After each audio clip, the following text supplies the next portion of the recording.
Okay, Steve, taking a look at your swing here. It was a pleasure meeting with you and working with you.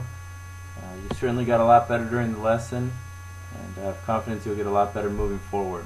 So you had a few flaws before starting the lesson. One was you hit a lot of top shots. We talked about in order to hit a golf ball solid, you must hit grass contact. So that's priority number one, just feeling the grass. Drills you can do is you can smash tees into the ground, try to dig them up, or just simply take practice swings and practice getting the feel of the club bouncing off the ground. That will help tremendously also. Once you get grass contact, you need to learn how to hit ball then grass, so basically putting the grass contact in front of the ball. So you've got a lot of good fundamentals. This is a good setup with the irons, good ball position. I think this is about a 7-iron, 8-iron, ball slightly ahead of middle, hands right across from the ball, head right across from the ball, weight 50-50. Looks pretty good. So you're basically going to take it back, so you can make a nice turn, looks good. And then you're going to focus on hitting ball. So you can see a little bit of grass fly up there. And you notice how it's in front of the ball. You see that? You can actually see a little white tee moving up out of the ground. So this is a perfect strike. Because you're seeing A, the grass fly up, and B, it fly up in front of the ball.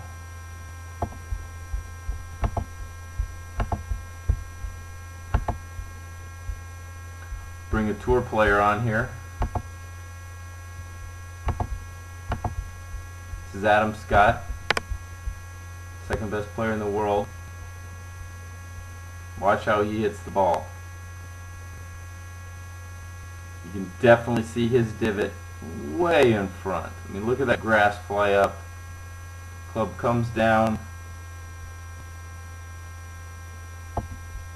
descends right into the ball, hitting the ball in the grass. You can see the grass fly up. So you're a good athlete with good hand-eye coordination. I really think a lot of your problem was not understanding how to properly hit a golf ball. Once you understand the recipe for a good shot, grass contact and grass contact in front of the ball, I think your practice sessions will be a lot more valuable now that you know what to try to do, and you'll pick up on the game quickly. If you never knew you were supposed to hit the ground and the ground in front of the ball, you would never become a good golfer. So it really doesn't matter what type of swing you use. You want to use the swing that's most comfortable for you, but allows you to do that. And look at that. Ball, then turf. And you're demonstrating that nicely right there. You can see.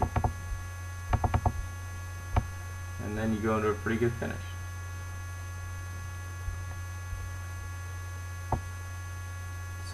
So to help you get your divots forward, you can take practice swings, try to hit the ground in front of you, across from your left foot.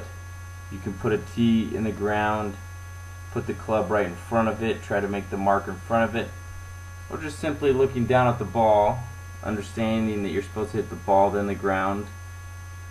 Glance your eyes briefly in front of the ball to see the grass you're supposed to hit, and then look back at the ball and try to hit ball then turf.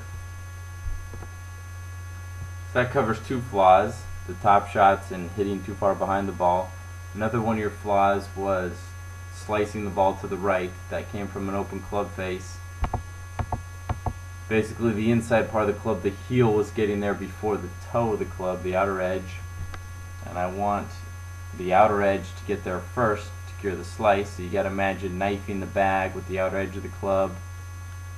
And that will get the club face turning over in a close position. I want you to practice these shots. So if you did want to hook a ball, you're basically teaching yourself control of the club face. So when you're out practicing, not only are you practicing straight shots, hit a few hooks to the left, hit a few slices to the right.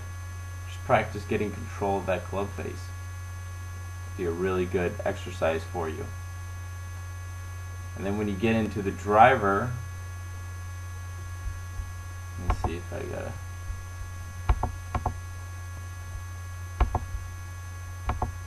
So this is going to be more the setup with the driver. You can see how Tiger's head's well behind the ball.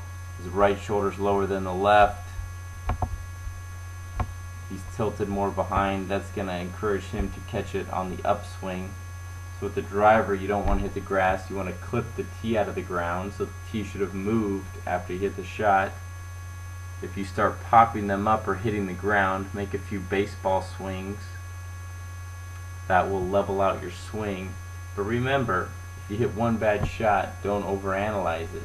If you hit 4 or 5 bad shots in a row, then say, okay, what's my flaw? Maybe you're hitting 5 top shots in a row or 5 pop-ups, and then do the drill or exercise that will prevent you from doing that. So for example, if you popped up drivers, you'd make a few baseball swings.